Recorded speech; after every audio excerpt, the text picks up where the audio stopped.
मध्य प्रदेश के पूर्व ऊर्जा मंत्री प्रियव्रत सिंह खींची राजगढ़ जिले के माचलपुर गेहूं खरीदी केंद्र पर पहुंचे, जहां उन्होंने खरीदी केंद्र पर आ रही समस्याओं को लेकर किसानों से चर्चा की।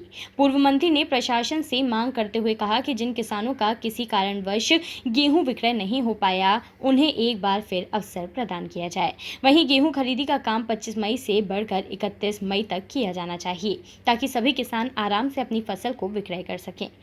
देखिए, हम अभी सबसे पहले तो कलेक्टर साहब से मिलने गए थे।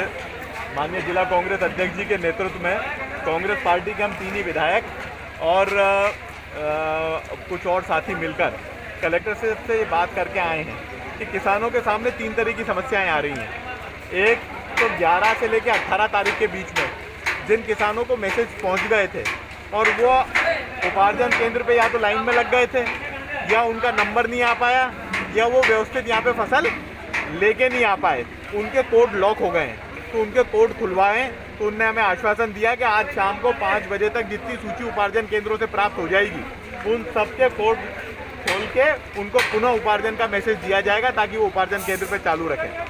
दूसरा, जितने भी किसान लाइन में लग गए हैं, तो 26 तारीख रात की 12 बजे तक बिल जनरेट किए जाएंगे, ये उनने आश्वासन दिया है। तो हमने उनसे अनुरोध किया है कि 31 मई तक के लिए तारीख यहाँ पे बढ़ाई जाए, ताकि सभी लोगों के गेहूं तुल सकें।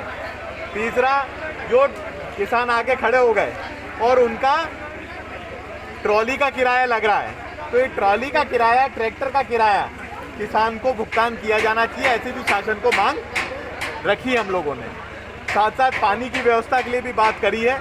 अभी उपार्जन केंद्र का निरीक्षण करने के बाद ये बात समझी कि यहाँ के जो कर्मचारी हैं वो तो प्रयास पूरा कर रहे हैं कि उपार्जन सही तरीके से हो, पर कुछ व्यवहारिक दिक्कतें हैं, तो उनको दूर करने के लिए हमने हिमाल संघ से बात करी है।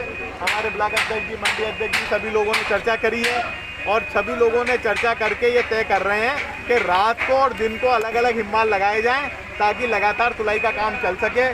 बारदाने की जो कमी है वो कलेक्टर साहब ने विश्वास दिलाया कि आज शाम तक बारदान उपार्जन केंद्र को उपलब्ध हो जाएगा। हमने कांग्रेस पार्टी की तरफ से विपक्ष की भूमिका में हैं हम अभी, पर एक बात हम कह रहे हैं कि हम व्यवस्थाएं बिगाड़ना नहीं चाहते हैं। हम कोई चक्का जाम, धरने, प्रदर्शन नहीं करना चाहते। हम शासन से ये अपील कर रहे हैं कि आज कोरोना से जंग पूरी भारत लड़ रही है, तो कोरोना से जंग लड़ते वक्त में किसानों की ये जो उपज है, इसका खरीदी भी व्यवस्थित रूप से हो जाए। हम सुझाव और सहयोग के साथ काम करना चाहते हैं और यही सुझाव हमने कलेक्टर महोदय को दिए।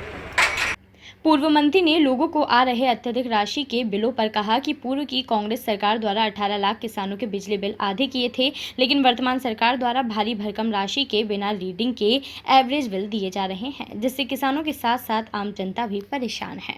100 रुपये के बिल आ रहे थे।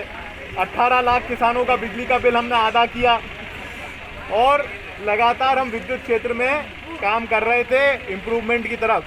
मैंने कल भी सरकार से, अगर आपने रात को, मैंने डिबेट में भी ये बात कही है, ट्वीट के माध्यम से भी कही है कि विद्युत कटौती अभी बिल्कुल नहीं होनी चाहिए, क्योंकि डिमांड बहुत कम है। हमारी डिमांड फरवरी महीने में 16,000 मेगावाट की थी जब मैं मंत्री था, और 16,000 मेगावाट हमने किसान भाइयों को दी सिंचाई के लिए और घरेलू बिजली उत्पादकों को दी। और आज जो डिमांड है 8,000 मेगावाट की है, और 8,000 मेगावाट में भी इतनी लंबी कटौती हो रही है। इसके लिए सरकार का पूरी जिम्मेवारी बनती है कि वो ध्यान दे।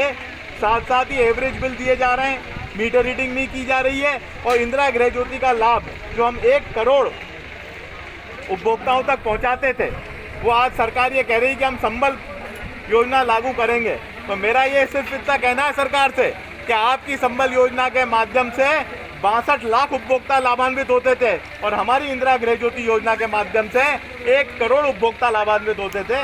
तो इंदिरा गृह ज्योति योजना को जारी रखी जाए, और उसके लिए कांग्रेस पार्टी संघर्ष करेगी। कोरोना काल समाप्त होने के बाद सड़क पे आके संघर्ष करेगी। ब्यूरो रिपोर्ट, खबर मध्य प्रदेश।